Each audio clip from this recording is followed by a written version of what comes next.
အားလုံးပဲမင်္ဂလာပါခင်ဗျာတပန်အတန်စာအုပ် channel လေးကနေပြီးတော့မှပြန်လဲကြိုဆိုလိုက်ပါတယ်ကျွန်တော်ရဲ့ channel လေးကို subscribe မလုပ်ရသေးရင် subscribe လေးလုပ်ထားပြီးဖို့လေတောင်းဆိုအပ်ပါတယ်1969ခုနှစ်ဇွန်လ9ရက်နေ့နံနက်ပိုင်းတွင်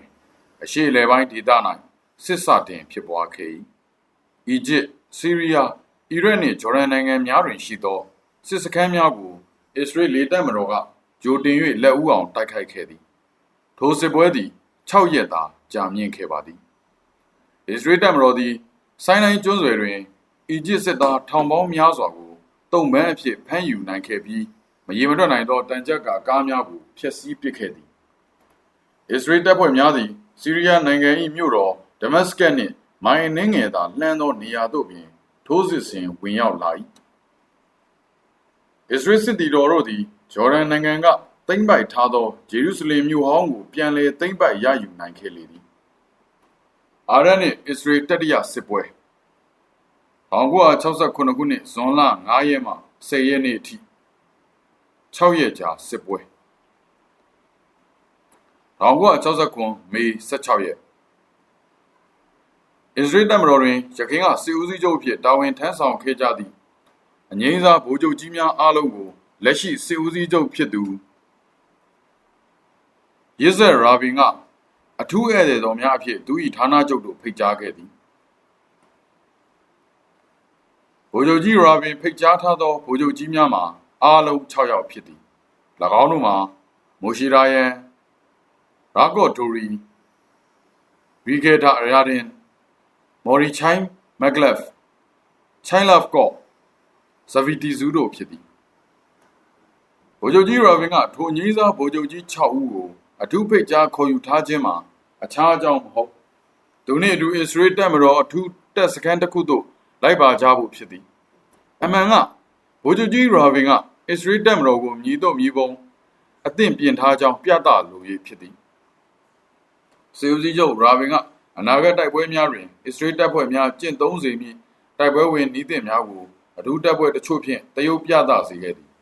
ထို့နောက်အစ္စရေးတပ်မတော်လက်ဝယ်ရှိစစ်လက်နက်ပစ္စည်းအသစ်အဆန်းများကိုထုတ်ပြခဲ့သည်ဒီနောက်မှာတော့အစ္စရေးနိုင်ငံနယ်နိမိတ်တစ်လျှောက်ဖြစ်ပေါ်နေသည့်တင်းမာလျက်ရှိသောအခြေအနေများနှင့်ပတ်သက်၍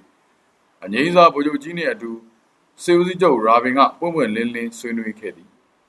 မကြာမီပြဿနာအကြီးကျယ်တက်လိမ့်မည်ဟုမျှော်လင့်ရသည့်နေရာဒေသများကိုလည်းခံမှန်းကသူ့အမြင်ကိုယ်အမြင်ဖလှယ်ကြသည်အများစုကတော့ဆိုင်းတိုင်းဒေသတွင်အီဂျစ်တပ်များဖြန့်ကျက်ထားလာမှု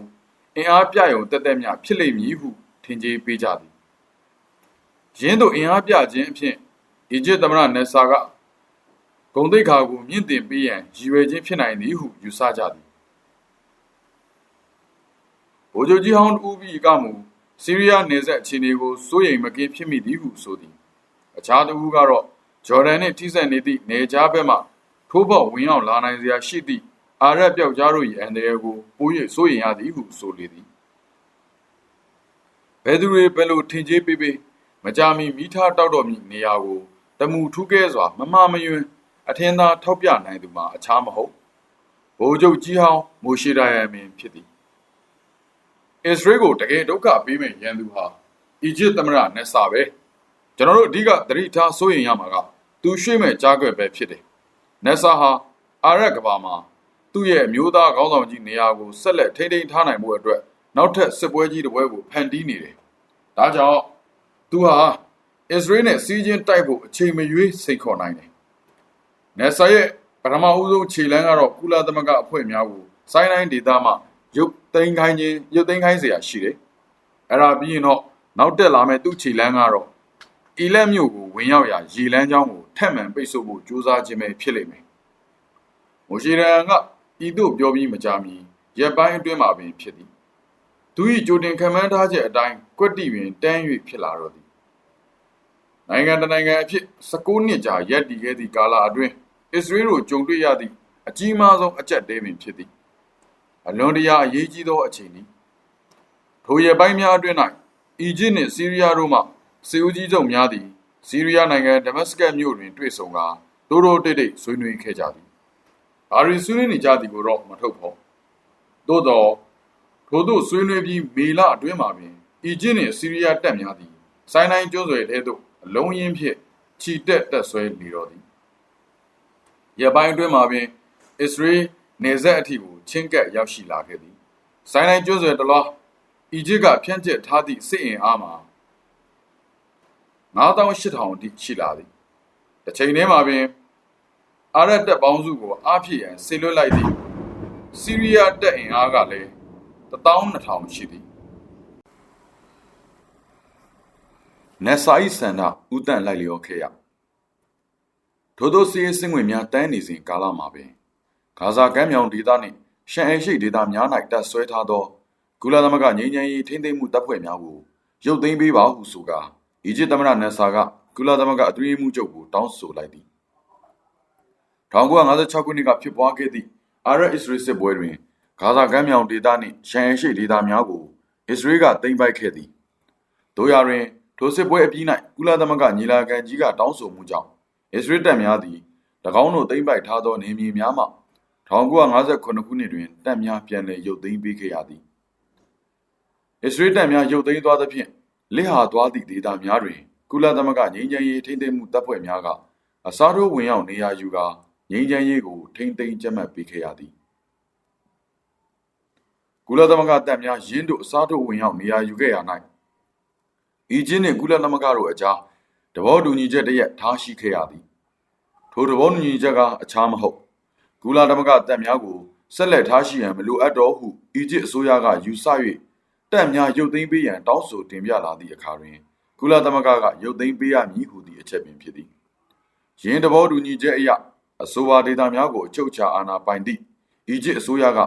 ကုလသမဂ္ဂတပ်များဆက်လက်ထားရှိရန်မလိုအပ်တော့ဟုပြောဆိုကာကုလသမဂ္ဂတပ်များပြန်ရုပ်သိမ်းပေးရန်တောင်းဆိုလာသောအခါအထွေထွေအတွင်းရေးမှူးချုပ်ဦးတန်အနေဖြင့်အီဂျစ်၏ဆန္ဒကိုလိုက်လျောရန်ကလွဲ၍ဘာမှတတ်နိုင်တော့မည်မဟုတ်ပါရှန်ရှိတ်တွင်တပ်ဆွဲထားသောကုလသမဂ္ဂတပ်များကိုချက်ချင်းဆုတ်ခွာရန်ရုပ်သိမ်းပေးရန်အီဂျစ်ကမေလ18ရက်နေ့နေ့လယ်တွင်တရားဝင်တောင်းဆိုလိုက်သည်အီဂျစ်တောင်းဆိုချက်ကိုဦးတန်ထံရောက်ရှိလာသောညနေ4 နာရီရှိပြီဖြစ်သည်အီဂျစ်နိုင်ငံပိုင်နယ်မြေများနှင့်ဂါဇာကမ်းမြောင်ဒေသတွင်ချထားသောကုလသမဂ္ဂအရေးပေါ်တပ်များအားလုံးပြန်ရုပ်သိမ်းပေးရန်အချိန်ကြာရောက်ပြီဟုအီဂျစ်အစိုးရကဆုံးဖြတ်လိုက်ကြောင်းလေးစားစွာဖြင့်အကြောင်းကြားအပ်ပါသည်အီဂျစ်နိုင်ငံနှင့်ကုလသမဂ္ဂတို့အဖွဲ့အကြားထားရှိခဲ့သည့်သဘောတူညီချက်အရအမြန်ဆုံးရုပ်သိမ်းပေးရေးကိုလိုအပ်သလိုအလင်းအမြန်အရေးယူဆောင်ရွက်ပေးရန်အထွေထွေအတွင်းရေးမှူးချုပ်အားမြစ်တာရက်ခံအပ်ပါသည်ထိုမြစ်တာရက်ခံချက်ရရှိပြီးနောက်တစ်နေ့မနေ့မေလ19ရက်နေ့တွင်ကုလသမဂ္ဂဌာနချုပ်၌ကျင်းပလျက်ရှိသည့်အထွေထွေညီလာခံ၌အီဂျစ်အစိုးရ၏မြစ်တာရက်ခံချက်ကိုရရှိကြောင်းအီဂျစ်နှင့်ကုလသမဂ္ဂတို့အကြားထားရှိခဲ့သည့်သဘောတူညီချက်အရကုလသမဂ္ဂတပ်များကိုအီဂျစ်နယ်မြေများပေါ်မှ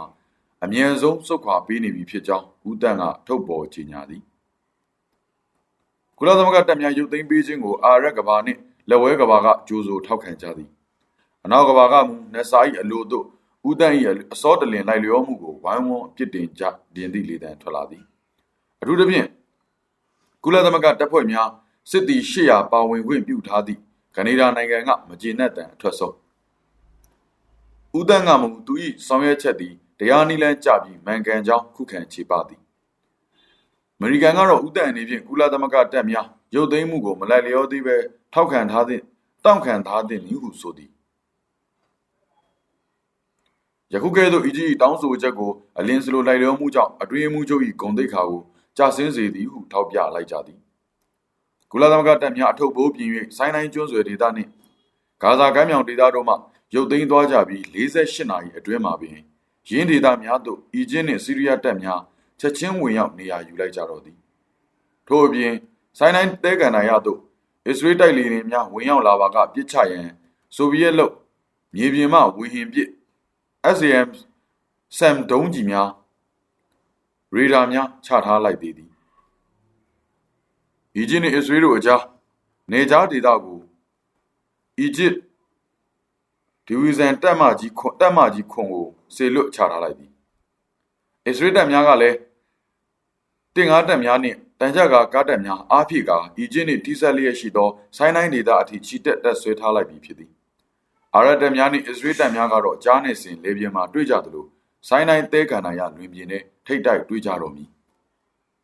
ထိုစဉ်ကအစ္စရေးနိုင်ငံ၏လူဦးရေသည်2တန်း9သိန်းသာရှိသည်အစ္စရေးကိုဝိုင်းရံထားသောအာရပ်နိုင်ငံများ၏လူဦးရေသည်တန်း100ကျော်သည်အစ္စရေးတပ်များသည်အီဂျစ်နယ်စပ်အထိတပ်ဆွဲချီတက်ထားရလေတော့သည်အာရပ်တပ်နှင့်အစ္စရေးတပ်များအကြားတွင်လူသူမရှိဗလာနေမြေသားလျင်ကြားခံလျက်ရှိနေလေတော့သည်စစ်ပွဲကိုမရှောင်သာတော့ပြီနေလားညလားနီးကပ်လာကြပြီမေလ20ရက်နေ့တွင်အစ္စရေးထောက်လှမ်းရေးမော့ဇက်စ်သည်အစ္စရေးဝန်ကြီးချုပ်လီဗီအက်ရှ်ကတိုက်ရိုက်ရေးသားသောစာတစ်စောင်ကိုအရေးပေါ်ဆက်သွယ်ရေးလမ်းကြောင်းတစ်ခုမှအီဂျစ်သမ္မတနက်ဆာထံပေးပို့လိုက်သည်အစ္စရေးဝန်ကြီးချုပ်ကကျွန်ုပ်တို့ဘက်မှစ၍မတိုက်လို့ပါခင်ဗျားတို့တပ်တွေဆိုင်းတိုင်းတဲကန်နိုင်ရမှမူလနေရာသို့ပြန်ဆုတ်ပြီးရင်ကျုပ်တို့တပ်တွေကိုနေဆက်ကနေပြန်ဆုတ်ပေးပါမယ်အီဂျစ်သမ္မတနက်ဆာကကျုပ်တို့ရဲ့အဖြေကိုခင်ဗျားတို့မကြမီသိရမယ်ဟုတိုနှင့်ပြက်စာပြန်လိုက်လေသည်မေလ22ရက်နေ့တွင်အီဂျစ်သမ္မတနက်ဆာကအက်ကဘာပင်လယ်ကွေ့ရှိတိုင်ရန်ရေလက်ကြားကိုပိတ်လိုက်သည်ပင်လယ်နီကိုဖြတ်၍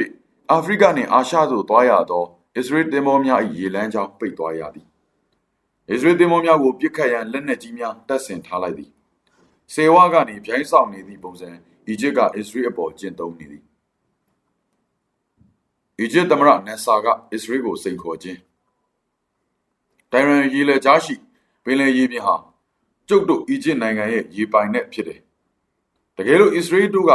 ကျုပ်ဒီလိုပြောဆိုတာကိုမကြည်နပ်လို့စစ်ရေးဖြင့်တုံ့ပြန်ခြင်းသဘာဆိုလဲရတယ်ကျုပ်တို့အီဂျစ်ကတော့အာဟာလာဝါဆာဟာလန်ပဲလာခဲ့ပါနှုတ်ဆက်ကြိုးဆိုပါတယ်ကျုပ်တို့ရဲ့တပ်တွေကအစ္စရေးတပ်တွေကိုအသင့်စောင့်နေတယ်လာခဲ့ကြဥဒန်ဒီအခြေအနေကိုဝင်ထိန်ရန်အီဂျစ်တို့အရေးတကြီးသွား၍အီဂျစ်သမ္မတနက်ဆာနှင့်တွေ့ဆုံဖြောင်းပြဆွေးနွေးသည်တို့ရတွင်နက်ဆာကတန်ဋိဌာန်ချပြီးဖြစ်သည်ဒီတချီတွင်အစ္စရေးကိုအပြတ်တိုက်နိုင်မည်ဟုယုံကြည်ထားသည်အစ္စရေးနိုင်ငံသမိုင်းတွင်တစ်ခါမှမကြုံမှုသောနိုင်ငံတော်အရေးပေါ်အခြေအနေဆက်ရောက်ကာအကြီးမားဆုံးချိန်ချောက်မှုကိုခံရမှုဖြင့်ရင်ဆိုင်နေရသည်တိုင်းပြည်ကိုရန်သူတွေကဝိုင်းဝိုင်းလည်နေသည်တရေရှင်ရေးတမျှအရေးကြီးနေပြီတို့တိုင်အစ္စရေးနိုင်ငံရေးပါတီခေါင်းဆောင်များသည်သွေးမစည်းနိုင်ကြသေးတပါတီနှင့်တပါတီအပြန်အလှန်စကားနာထိုးကြအမနာပအပုတ်ချ၍အပြစ်ရှာကြနိုင်ငံရေးဈေးစစ်ကြနှင့်အချိန်ကုန်နေလေသည်နိုင်ငံတော်ကာကွယ်ရေးအတွက်မြည်သူကားများမပူပန်ကြအလေးမထားကြမိမိကလထိုင်မပြောက်ရေးကိုသာအဓိကထားနေကြသည်အစ္စရေးကာကွယ်ရေးဦးစီးချုပ်ရာဘင်နီစိုးရိမ်မှုလွန်ကဲပြီးစိတ်ပန်းကိုယ်ပန်းဖြစ်ကာမူးလဲသည့်အထိဖြစ်လာခဲ့သည်အစ္စရေးတပ်မတော်ထဲမှလည်းအစ္စရေးတပ်ဖွဲ့များအားလုံးပြက်ပြက်သားသားအမိန့်ပေးညွှန်ကြားသည့်ခေါင်းဆောင်ကောင်းမရှိဖြစ်နေသည်သူရဲကောင်းကြီးမိုရှိဒိုင်ယန်သည်လည်းတပ်မတော်မှအငြင်းသားယူပြီးဖြစ်နေသည်ဒီတိုင်းဆိုလျင်အာရပ်စစ်တပ်ကိုအစ္စရေးကရင်ဆိုင်ချေမှုန်းနိုင်ပါမလားဟုကမ္ဘာနိုင်ငံများကယင်းထဲတွင်တန်တရားဖြစ်နေကြသည်အစ္စရေးအားနည်းချက်ကိုသိနေသဖြင့်အာရပ်တပ်ပေါင်းစုများကတနေ့တခြားပို၍အတင့်ရဲလာကာဆိုင်းတိုင်းတဲကန်နာရတွင်အာရပ်တပ်များများတစ်ထက်များလာကြသည်ထိုချိန်တွင်အစ္စရေးပြည်သူတရက်လုံး၏အတန်ထွက်ပေါ်လာလေသည်မိုရှေဒိုင်ယန်ကိုကာကွယ်ရေးဝန်ကြီးချုပ်ခန့်အပ်ပေးမိုရှေဒိုင်ယန်ကာကွယ်ရေးဝန်ကြီးမိုရှေဒိုင်ယန်ရှေ့တိုင်းအောင်အစ္စရေးတပ်သားများကလည်းမိုရှေဒိုင်ယန်ကိုကာကွယ်ရေးဝန်ကြီးခန့်အပ်ဖို့တောင်းဆိုနေကြသည်မိုရှေဒိုင်ယန်ကိုပဲအလိုရှိတယ်ထို့ကြောင့်အစ္စရေးပြည်သူဆန္ဒအရမိုရှေဒိုင်ယန်သည်ကာကွယ်ရေးဝန်ကြီးဖြစ်လာရလေသည်အီဂျစ်တို့ကလည်းမိုရှေဒိုင်ယန်ကာကွယ်ရေးဝန်ကြီးဖြစ်လာပြီဆိုကြတဲ့ကစစ်ဖြစ်ဖို့တေချာပြီဟုယူဆထားပြီးဖြစ်သည်မိုရှေဒိုင်ယန်၏စစ်ရေးအစီအမံများအစ္စရေးရေဒီယိုမှစကားဝတ်များဖြစ်သည့် Level Zion, Clove Shave, Mammo Wolf, Alternating Current, Open Window, Good Friend စသည်တို့ကိုထုတ်ပြန်ကြေညာလိုက်သည်နှင့်အရန်တပ်ဖွဲ့များကိုဆင့်ခေါ်ပြီးသားဖြစ်သွားသည်အရန်တပ်များသည်ရောက်ရာနေရာမှနေ၍တတ်မှတ်သောစုရံများသို့အမြန်ဆုံးတွားရောက်သတင်းပို့ရသည်စုရံများမှတဆင့်ကားကြီးများဖြင့်ရှေ့တန်းစစ်မျက်နှာသို့ပို့ပေးလေသည်အရန်တပ်များသည်ယူနီဖောင်းဝတ်เสียရမလို့ဂျုံရံဝတ်စုံဖြင့်လိုက်ပါရသည်ပို့ဆောင်ရေးကားများကိုလည်းစုဆောင်းเสียရမလို့ပုဂ္ဂလိကကားပိုင်ရှင်များစွာတို့ကလိုသည်ထက်ပိုနေအောင်ပင်လာရောက်ပေးအပ်ထားကြလေသည်အစ္စရေးအမျိုးသားအမျိုးသမီးအရွယ်ရောက်သူတိုင်းစစ်မှုမထမ်းမနေရစစ်ထဲဆွဲသွင်းသည်အလုသမားလယ်သမားစာရေးဆရာအနုပညာသမားရင်မောင်းမှမကြံ အရန်တက်ထဲစူးစီးသိမ်းသွင်းသည်တကယ်တမ်းမှာအစ္စရေးတပ်မတော်စစ်သည်အင်အားသည်9000မှ6000ခန့်သာရှိသည်သို့သောအရန်တပ်များစုစည်းပြီးစစ်မြေပြင်သို့တပ်ဖြန့်လိုက်သည့်အခါတွင်မူစစ်သည်အင်အား2,600,000ကျော်အင်အားကြီးသည့်တပ်မတော်ကြီးဖြစ်လာခဲ့သည်အစ္စရေးတပ်မတော်သည်ကမ္ဘာမှာထူးခြားသည်24နာရီအတွင်းစစ်ပြင်နိုင်သည်တပ်များကိုအလွယ်တကူပြောင်းနိုင်ရွှေ့နိုင်သည်တက်နိုင်စုပ်နိုင်သည်ဖွဲ့နိုင်ဖြောင်းနိုင်သည်ဆန့်နိုင်ကွေးနိုင်သည်တိုင်းပြည်နှင့်လူမျိုးအတွက်လုံခြုံရေးတတိအမြဲရှိနေသောတပ်မတော်ဖြစ်သည်တန်ချက်ကကားများတင့်ကားတပ်များအမြောက်တပ်များလည်းခေတ်အမီဆုံးအဆင့်သို့ရောက်ရှိနေသည်နောက်ထပ်အားထားရဆုံးမှာလေတပ်ဖြစ်သည်အစ္စရေးလေတပ်တွင်ဘုံကျဲလေယာဉ်ကြီးများတိတ်မရှိဘုံကျဲတိုက်လေယာဉ်ငယ်တွေကိုသာဗရာဏထားပြီးဖွဲ့စည်းထားသည်တနာရီလေယာဉ်1400မိုင်နှုန်းနှင့်လက်ခနဲနေအောင်ပြန်တန်းနိုင်သည့်တန်လျက်ဟုအမည်ပေးထားသောပြင်သစ်လို့မီရက်ရှ်တိုက်လေယာဉ်များကိုဝယ်ယူအားဖြည့်ထားသည်ပြင်သစ်လို့မီရက်ရှ်နှင့်မစ္စတရီတိုက်လေယာဉ်များကိုစီးဖြည့်ခြင်းအောက်ဆီဂျင်ဖြည့်ခြင်းဆက်တနက်ကြီးကပ်များတက်ခြင်းအတောင်ပံအောက်မှဘုံ10လုံးချိတ်ခြင်းစသည်တို့ကို9မိနစ်အတွင်းအပြည့်အစည်ဆောင်ရွက်ခါလေထဲသို့ပြန်တက်သွားသည့်အထိလင်မြန်မှုရှိအောင်ထက်ခါလေ့ကျင့်ထားကြသည်မိုရှိဒယန်၏လက်ကွက်များရန်သူဘက်ကအစဉ်အမြဲအသင့်ဖြစ်နေခြင်းတွင်စစ်စင်မာကမိမိဘက်မှတပန်းရှုံးတတ်သည်ရန်သူကိုအငိုက်ဖမ်းနိုင်မှသာစစ်ပွဲတစ်ဝက်အောင်မြင်ဖို့တည်ကြမည်ဣဘရိရွယ်ကိုမိုရှိဒယန်ကအတွေ့အကြုံရင့်ကျက်ပြီးဖြစ်သည်ဇွန်လ3ရက်နေ့တွင်မိုရှိဒယန်ကနိုင်ငံခြားသတင်းတောက်များသို့ဤသို့ပြောကြားလိုက်သည်ဒိုင်ရီလက်ကြားကိုပိတ်ဆို့လိုက်တာဟာအီဂျစ်တို့လက်ဦးသွားတာပဲဒီတော့ကျုပ်တို့အစ္စရေးအဖို့ချက်ချင်းစစ်ရေးအရာတုံ့ပြန်ဖို့တိတ်နောက်ကျသွားပြီဒီကိစ္စကိုတန်တမန်နီးနဲ့ဆောင်ရွက်နေပါတယ်ဘယ်လိုပြည်လည်မလဲဆိုတာကိုတော့ပြောဖို့စောနေပါသေးတယ်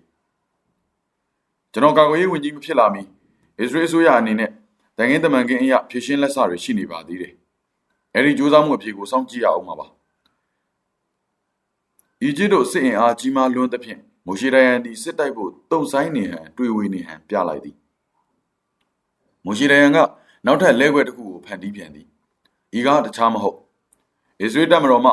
အရာရှိနှင့်စစ်သားများစွာတို့ကိုခွင့်ရရှိများပေးလိုက်ကြောင်းသတင်းလွှင့်သည်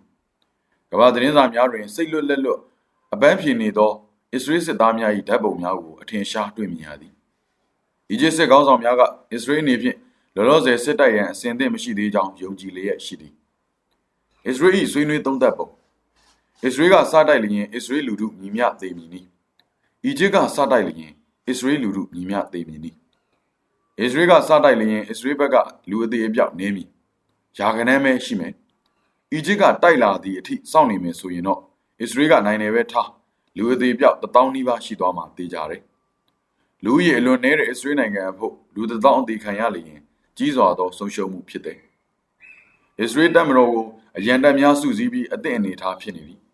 ဒါပေမဲ့ဒီအတိုင်းကြီးအကြာကြီးမနေနိုင်ဘူးစစ်တပ်ထဲမှာအရက်သားအလုပ်သမားတွေပါတယ်အခုလောလောဆယ်ကောက်ပဲသီးနှံတွေရိတ်သိမ်းဖို့လူမရှိဘူးဖြစ်နေတယ်တကြားထွက်တဲ့မုံလာဥနီကမြေကြီးထဲမှာပုတ်ကုန်ပြီနိုင်ငံစီးပွားရေးကရက်တက်နေပြီအီဂျစ်တွေကအစ္စရေးရန်ကောက်ွယ်ဖို့ခံစစ်ပါလို့ပြောတယ်ဒီလိုဆိုရင်ဘာကြောင့်ဆိုင်းတိုင်းကဏ္ဍရတို့ရုတ်တရက်အလုံးရင်းနဲ့ရောက်လာကြတာလဲခံစစ်အနေထားကနေထိုးစစ်အနေထားကိုမိနစ်ပိုင်းအတွင်းချက်ချင်းပြောင်းလဲသွားနိုင်တယ်အီဂျစ်တို့သဘောထားကအစ္စရေးကိုအနိုင်တိုက်မြည်ဟုတွက်ပြီးသားပါဇွန်လ4ရက်နေ့တွင်အစ္စရေးအစိုးရအဖွဲ့တကားပိတ်ဆွေးနွေးကြသည်ထိုဆွေးနွေးပွဲသို့မိုရှိဒယန်ပါဝင်လာပြီဖြစ်သည်မိုရှိဒယန်သည်ကာကွယ်ရေးဝန်ကြီးတာဝန်ကိုယူထားသည်မှာ4ရက်သာရှိသေးသည်ထိုဆွေးနွေးပွဲရလဒ်ကိုမြည်သူကားများမသိဘာသတင်းမှလည်းမထုတ်ပြန်နောက်တစ်နေ့မနေ့ဖြန်1969ဇွန်လ9ရက်နေ့နနက်စောစောအစ္စရေးလီဒါစကန်မှပြင်သစ်လို့မီရက်ရှ်နှင့်မစ္စတရီတိုက်လေယာဉ်များတတုပ်ပြီးတတုပ်မြေထဲပင်လယ်ပေါ်သို့ပြန်တက်သွားကြသည်မြေထဲပင်လယ်ပေါ်သို့ရောက်ချိန်တွင်အရှိဘက်ကောင်းကင်ဘိုးဘိုးဆက်ဝိုင်းမှနေဝင်းနီကထွက်ပေါ်စားပြုနေပြီအစ္စရေးတိုက်လေယာဉ်196စီးတို့ဥတီပြန်တန်းနေသည့်အရက်မှာအနောက်ဘက်ရှိအီဂျစ်နိုင်ငံသို့ဖြစ်သည်ပြန်သက်ရလမ်းကြောင်းမှာမြေထဲပင်လယ်ရေပြင်ပေါ်ကနေဖြစ်သည်အစ္စရေးတိုက်လေယာဉ်များသည်ဆိုင်းတိုင်းတဲကန်တိုင်းအပေါ်မှပြန်တန်း၍မသွားထိုပြန်တန်းမှုကိုအီဂျစ်တို့မသိစေခြင်း၍မြေထဲပင်လယ်ပေါ်ကနေတမင်ပြန်တန်းသွားခြင်းဖြစ်သည်အစ္စရေးတိုက်လေယာဉ်အုပ်စုများသည်ရည်ရွယ်ချက်ပြစ်မှတ်များပေါ်သို့ချောချောမောမောရောက်နိုင်ရန်အတွက်ပင်လယ်ရေမျက်နှာပြင်ပေါ်မှ ပေ30ထက်ပိုမမြင့်စေဘဲခန့်နှိမ့်နှိမ့်ပြန်တန်းသွားကြသည်အကြောင်းမှာအီဂျစ်ရေဒါများက၎င်းတို့ချင်းကပ်လာမှုကိုကြိုတင်ဖမ်းယူမသိရှိစေလိုသောကြောင့်ဖြစ်သည်အစ္စရေးတိုက်လျင်အုပ်စုများသည်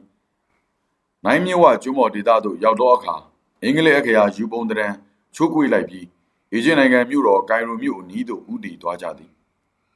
ထိုချိန်မှာအီဂျစ်စံတော်ချိန်9:45မိနစ်အစ္စရေးနိုင်ငံတော်စံတော်ချိန်8:45မိနစ်ရှိနေပြီဖြစ်သည်ထိုချိန်တွင်အီဂျစ်လေယာဉ်မှုတို့မှနနက်စာစားကော်ဖီတောက်ကောင်းနေစေအစ္စရေးတိုက်လေယာဉ်များကိုင်ရိုမြို့ကောင်းကင်ပေါ်ဝေါကနေရောက်လာတော့မှကိုင်ရိုလေဆိပ်လေကြောင်းမျောစင်ပေါ်ကတန့်လန့်အော်ဆွဲတယ်များအဆက်မပြတ်ထွက်ပေါ်လာတော့သည်အစ္စရေးတိုက်လေယာဉ်များအီဂျစ်လေကြောင်းပိုင်နယ်ထဲသို့ရောက်လာပြီဟူသောအန်ဒီရဲ့အချက်ပေးတံဖြစ်သည်အီဂျစ်တိုက်လေယာဉ်မှုများသည်မိမိလေယာဉ်များစီသို့အပြေးလွှားသွားလေကြသည်အချို့မှာယူနီဖောင်းဝတ်စုံကိုပင်မဝတ်ရသေးအီဂျစ်သို့တိတ်နှောက်ကျသွားလေပြီအီဂျစ်တိုက်လေယာဉ်များကွင်းပေါ်မှဆက်မနိုးလိုက်ရခင်အစ္စရေးတိုက်လေယာဉ်များကအီဂျစ်လေယာဉ်ကွေးရှိအစီရရနားထားသည့်အီဂျစ်တို့၏ဆိုဗီယက်လို့ MiG တိုက်လေယာဉ်များအပေါ်သို့ဘုံကျဲချလေတော့သည်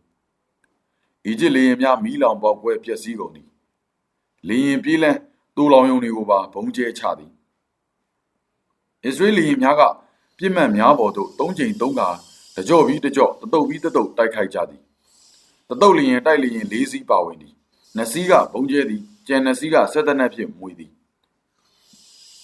လေယာဉ်ပြေးလန်းပျက်စီးသွားသည့်အတွက်မပျက်စီးဘဲကြန့်ရှိနေသည့်လေယာဉ်များမှာ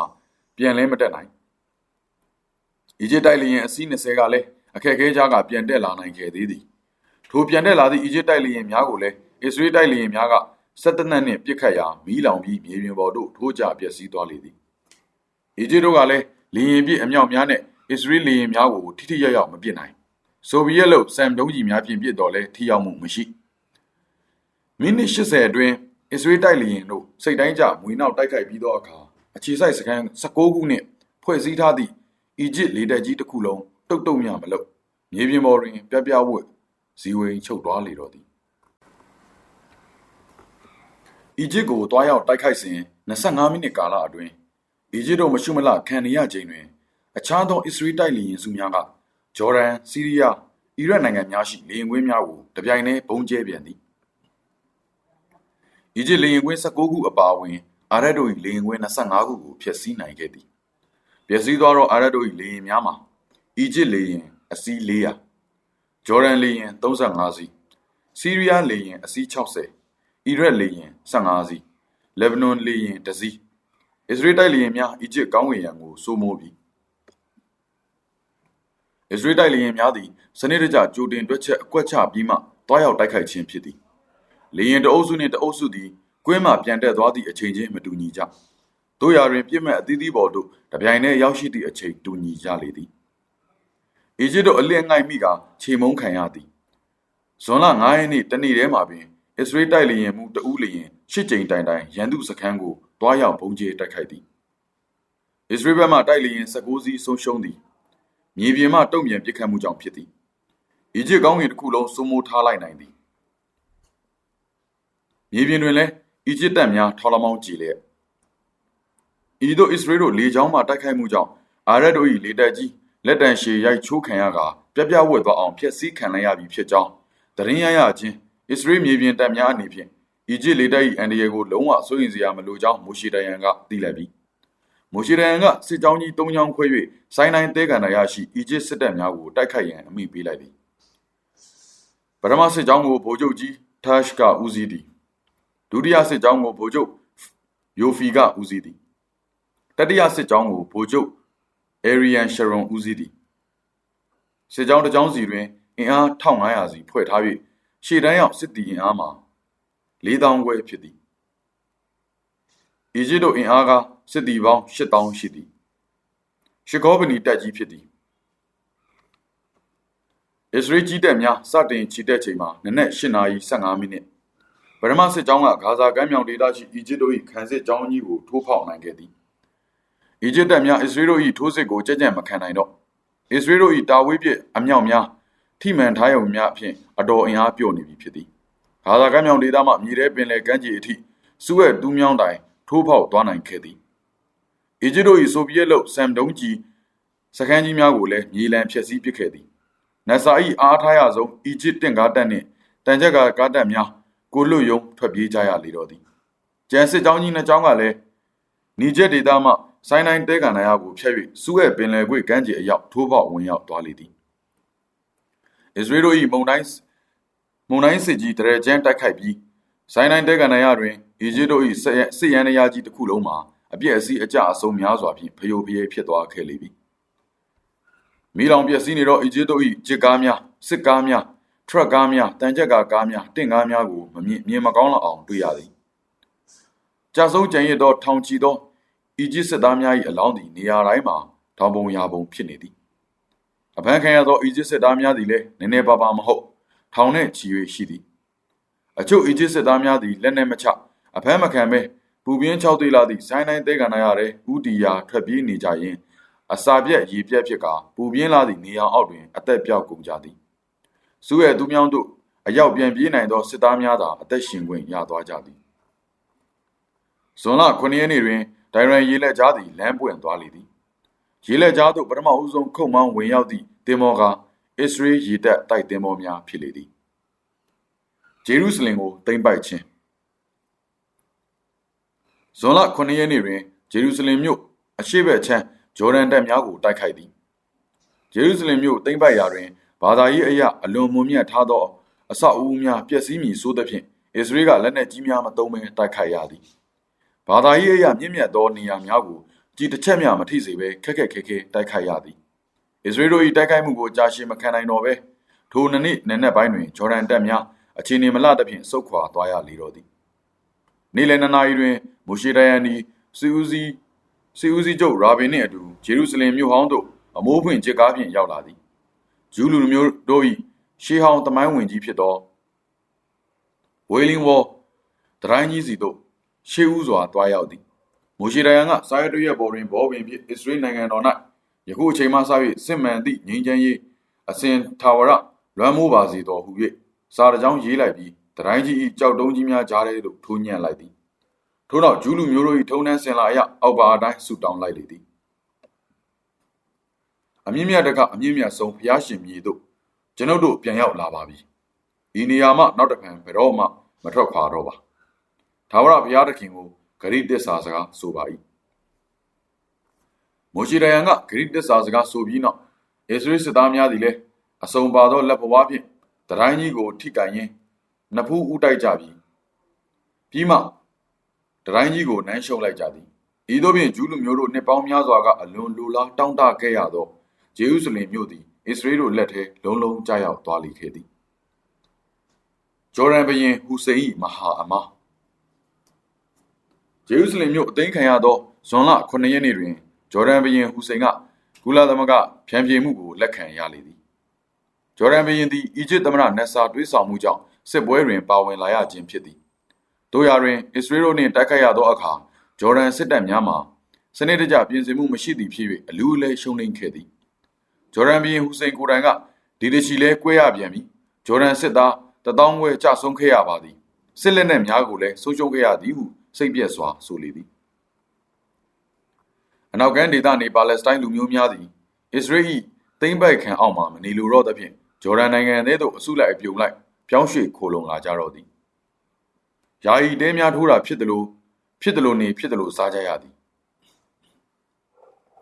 ငကိုကလေးကစစ်ရှုံး၍ချွတ်ချုံကြနေသည့်ဂျော်ဒန်နိုင်ငံသည်ပါလက်စတိုင်းဒုက္ခသည်များကြောင့်တပူပေါ်နှစ်ပူဆင့်ဖြစ်နေတော့သည်ထိုသိမ်းချီသောပါလက်စတိုင်းလူမျိုးများ၏စားဝတ်နေရေးပြေးလဲအောင်ပြန်လည်နေရာချထားရေးကိုဂျော်ဒန်နိုင်ငံထဲကဖြည့်ရှင်းမပေးနိုင်ထိုချိန်မှစ၍ပါလက်စတိုင်းနိုင်ငံပျောက်သွားလေသည်